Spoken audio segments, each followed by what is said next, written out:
pencet. Nah, berarti harus mau Indonesia Raya ya. Kepanjangan kan teman-teman? Oke, lagu yang itu aja yang biasa aja. Jangan Indonesia Raya. Ulang.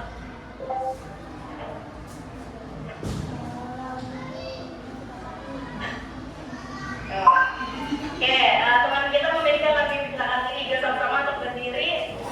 Kita bisa lagi saat ini. Boleh dipencet? Ya. Boleh dipimpin teman-temannya untuk menyanyikan lagu wajib.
Terima kasih tadi temannya udah milih pakai suara melalui YouTube. Nah, kenapa sih? Ibu mau tanya dulu nih, kenapa tadi dengan suara YouTube bisa menjawab pertanyaan kita? Kenapa? Kan biasanya ya, kita kalau nyari di YouTube tuh pakai ketikan, betul? Nah, tadi Almira udah membantu buat memberikan lagu dengan pakai suara. Nah, kenapa sih YouTube ini bisa mengeluarkan dengan kita bersuara? Nah, itu bisa menjawab apa yang kita cari. Kenapa ya? Ada yang bisa? Ada yang bisa?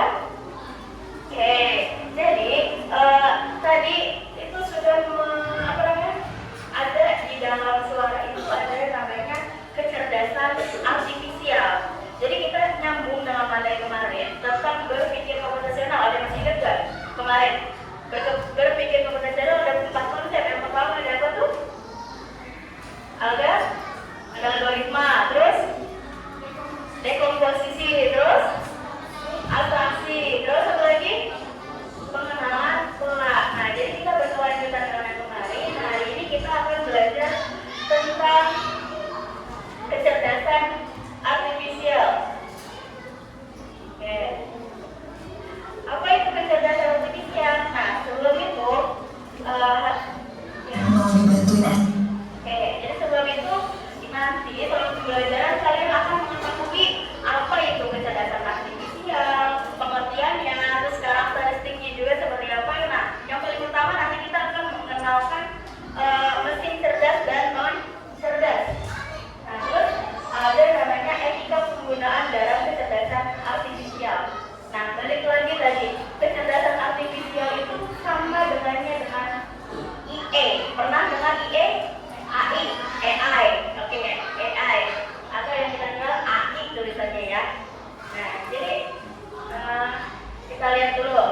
Mulai bantuin asisten Google. Tekan dan tahan tombol home, terus katakan yang kamu butuhkan. Putar video masak rendang. Oke, video masak rendang diputar di YouTube. Kamu butuh dihibur, tekan tombol home lagi dan katakan, Kasih cerita lucu. yuk cobain sekarang. Oke, ini apa namanya sama seperti yang tadi di YouTube dengan menggunakan suara bisa membantu aktivitas sehari-hari. Ini namanya aplikasi apa? Google Assistant. Tadi katanya mau masak rendang, tinggal ngomong aja. Cari dong resep rendang, nah tinggal keluar tuh dia. Ya, nah itu dibantu dengan kecerdasan artifisial. Nah, apa sih kecerdasan artifisial? Nah, kecerdasan artifisial itu mesin yang belajar dengan menirukan kecerdasan manusia untuk menyelesaikan masalah sehari-hari. Walaupun dia meniru kecerdasan manusia, tapi dia tidak sama seperti manusia. Nah, kalau IA itu dia tidak memiliki perasaan. Kalau manusia memiliki perasaan dia.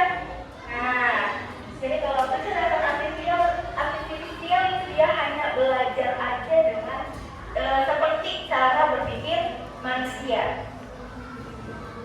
Mulai bantuin asisten Google. Oke, lanjut.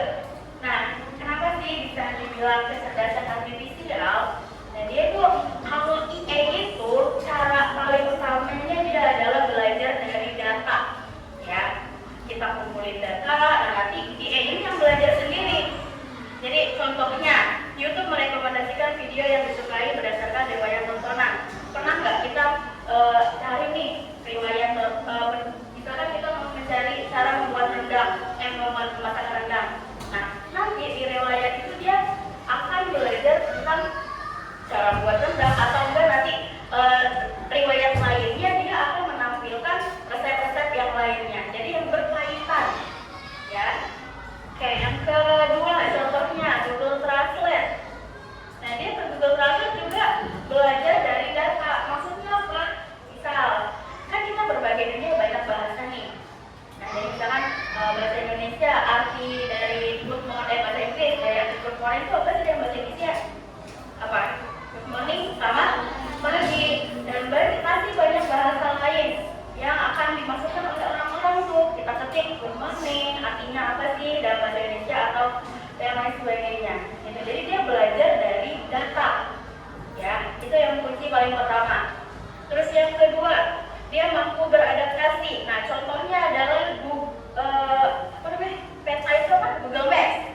Nah, pernah nggak disesarin sama Google Maps? Nah, biasanya Google Maps itu pertama kali dia kalau dia yang belum tahu, Google Maps kan nggak semua tempat tahu ya. Tapi misalkan tadi Dipa mau lewat gang kecil, tapi nggak pernah diarahin sama Google Maps nih. Tapi Dipa nyalain Google Maps lewat gang kecil itu. Nah, otomatis nanti KA ini belajar dari Dipa. Kalau tadi Dipa lewat jalan yang selanjutnya itu yang tadi dilewatin. Nah, jadi besoknya Dipa coba nih lewat jalan gang kecil tadi. Nah, ternyata nyala tuh jalanannya, ID-nya, biar bisa jadi petanya. Nah, otomatis jadi KA itu belajar dari data atau dari adaptasi yang dilakukan oleh manusia. Gitu. Tadi mau ditanya dulu nggak? Paham ya? Oke. Sama dengan halnya asisten virtual sama Siri. Dia akan memahami suara dan aksen pengguna seiring waktu karena terus belajar dari interaksi sebelumnya. Nah, ini juga cara IA belajar dari data atau dari adaptasi ini. Oke, selanjutnya IA itu berdasarkan algoritma. Contohnya, kamu pernah belanja di Shopee? Misalkan mau mencari belanja baju. Nah, kita udah tutup tuh aplikasi Shopee-nya. Nah, kita mau buka aplikasi lain seperti Instagram. Pernah nggak tiba-tiba di Instagram itu ada iklan baju? Nah, kalau misalkan kita udah tadinya di Shopee kan mau ngeliat baju, tapi pas di Instagram kok ada iklan baju ya? Berarti kok bisa tahu ya apa yang kita cari ya? Nah, itu yang dimaksud berdasarkan algoritma. Jadi IA itu bisa tahu apa yang ada di pikiran kita dari data-data yang kamu gunakan, yang kamu masukkan tadi. Mau mencari baju, nanti keluarnya iklan baju semua. Di Reels Instagram juga sama kayak gitu. Pernah nggak kamu nyari sesuatu tiba-tiba di Reels itu dia banyak, oh kok sama sih isinya sama yang aku cari tadi gitu. Pernah nggak? Nah itu yang dinamakan algoritma. Oke, yang keempat, mengenali pola dan membuat keputusan secara otomatis. Contohnya, aplikasi sosial media Facebook dan Instagram bisa mengenali wajah dan foto secara otomatis. Oke, kalau di ini itu biasanya ada kalau di album foto ya, pernah lihat di album foto di HP kamu. Nah, biasanya dia ada pengenalan wajah di kecil-kecil di zoom gitu loh. Nah, itu yang dinamakan mengenali pola. Polanya bisa pengenalan muka atau mencari nama yang udah ditandain kayak gitu. Oke. Lalu, masih ada yang mau tanyain nggak? Benar, paham. Nah, yang tadi kita sebutkan kayak Shopee, terus Google Maps, pengenalan wajah, terus ada apa nih tadi yang Google Assistant. Nah, Google Assistant ini semuanya dinamakan dengan mesin cerdas. Ya, apa namanya? Mesin cerdas. Nah, apa itu mesin cerdas? Mesin cerdas itu dia, belajar dari pengalaman. Jadi istilahnya udah otomatis lah ya.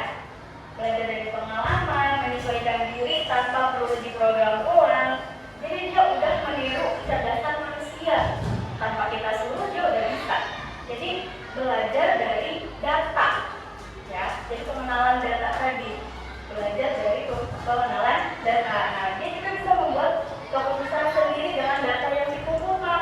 Data itu dikumpulkan, belajar dan diberikan kepada yang pengguna itu.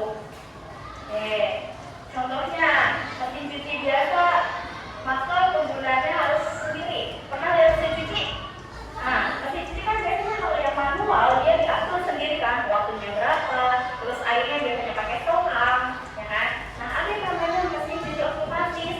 Nah, kalau mesin otomatis itu dia termasuk mesin cerdas. Kenapa? Karena dia bisa menganalisis sendiri, terus jumlah pakaiannya, tingkat pakaiannya, terus airnya segimana, terus waktu pencuciannya. Nah, dia bisa sendiri gitu tanpa diperintah oleh manusia.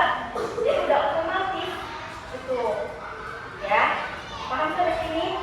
Ada yang mau ditanyain dulu nggak? Benar. Oke, tadi mesin cerdas. Nah, sekarang ada namanya mesin cerdas. Yang di depan sini itu ya, ini ada apa namanya? Ada speaker, terus ada apa nih? Charger, terus ada apa yang kita lihat? Earphone.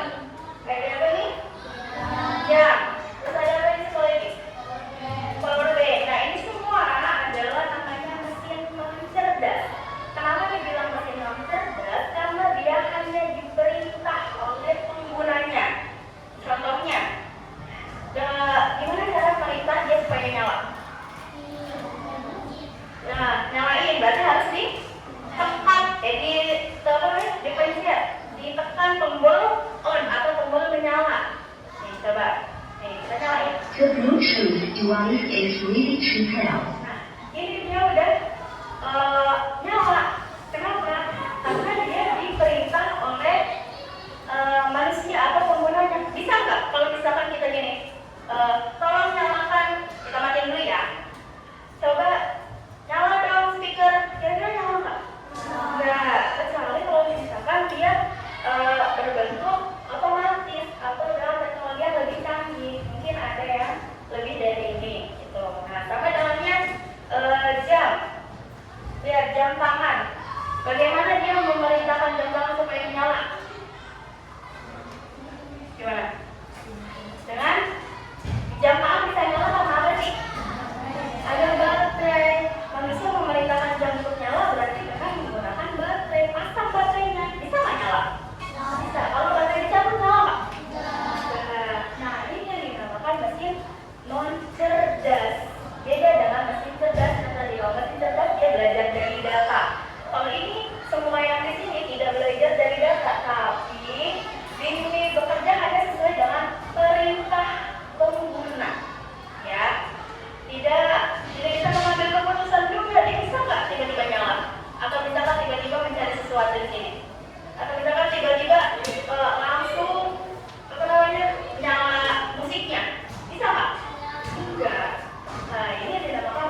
menjadi cerdas kalau dia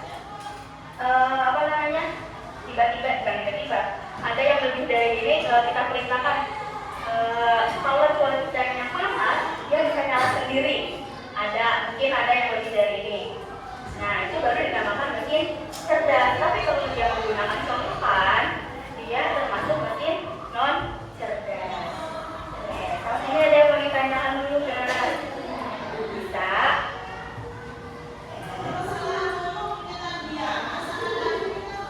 Nah, tentunya penggunaan AI ya, penggunaan kecerdasan artifisial ini harus ada etikanya. Jangan sampai kita salah menggunakan. Nah, lihat, etika dalam penggunaan AI ini ada pertama, transparansi. Nah, jadi kalau AI dia hanya mengikuti pola aja, ya dia juga harus jelas. Terus yang kedua ada keadilan. Keadilan itu harus bebas dari bias. Bias itu maksudnya apa? Salah.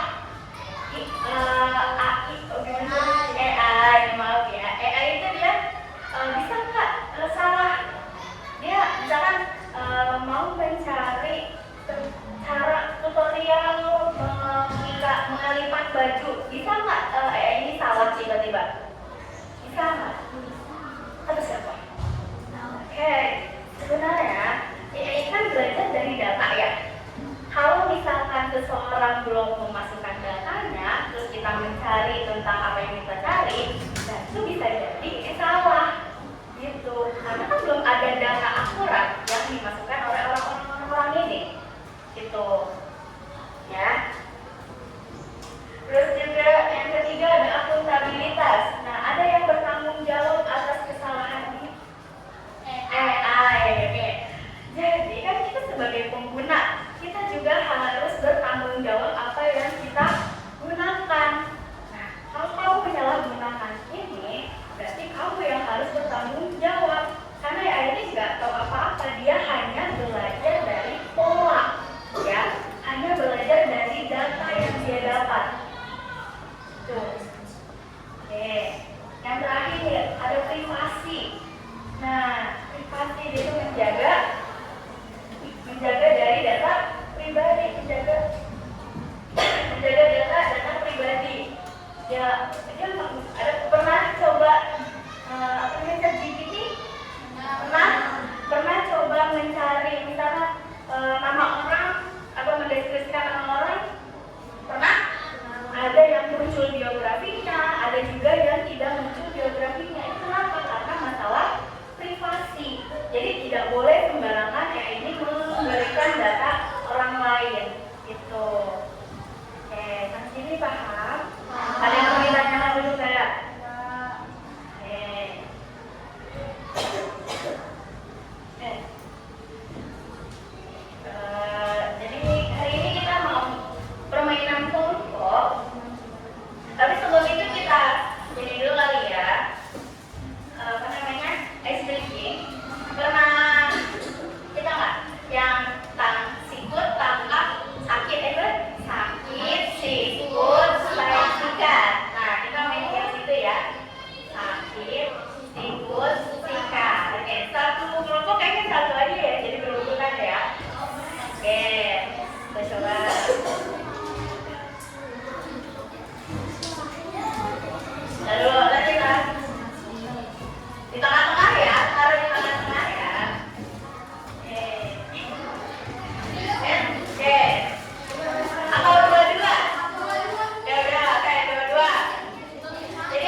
dan bawah, kemudian tempelkan di kelompokan mesin cerdas dan non cerdas. Saya udah tahu, nah sekarang kita menempelkan aja.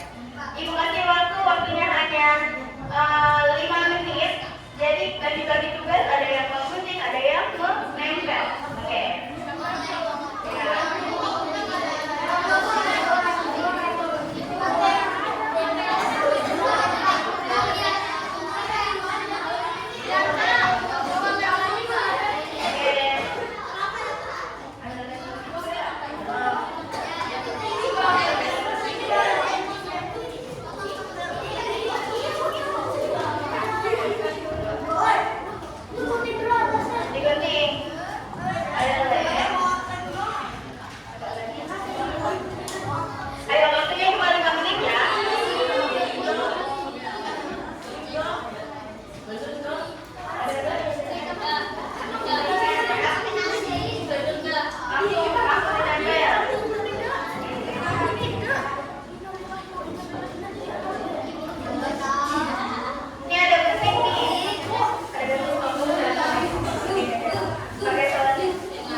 cerdas dan non cerdas. Oke ya.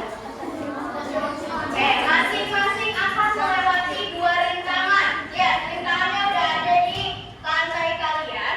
Jadi yang pertama harus melewati tapak kaki, tapak sepatu. Jadi ada yang ke depan, ada yang ke samping, terus ada yang ke belakang, lalu bertemu di sini. Nah, loncat, mau loncat tapi jangan lari ya, loncat, loncat, 1, 2, gitu. Nah, ketemu di sini saling berhadapan, ya, saling berhadapan langsung suit,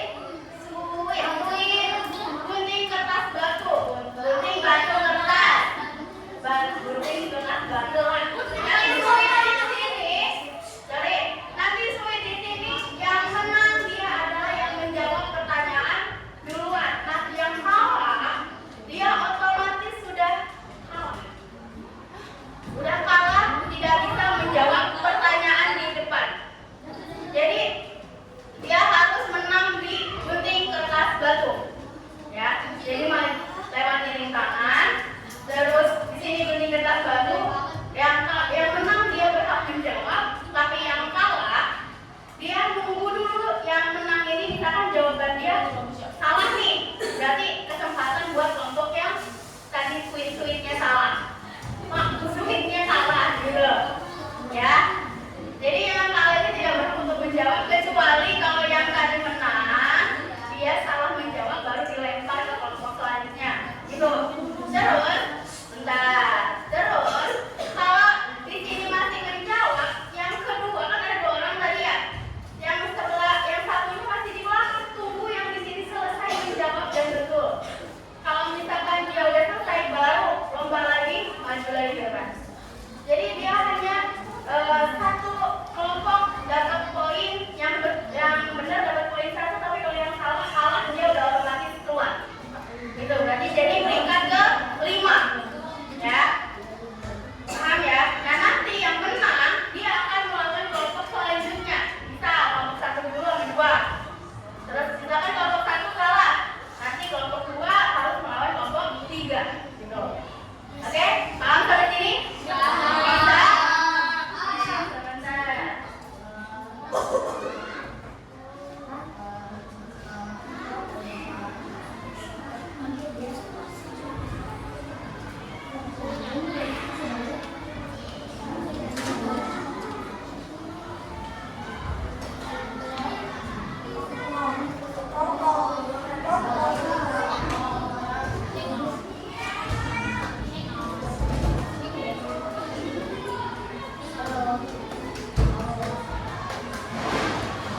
dikerjakan. Semoga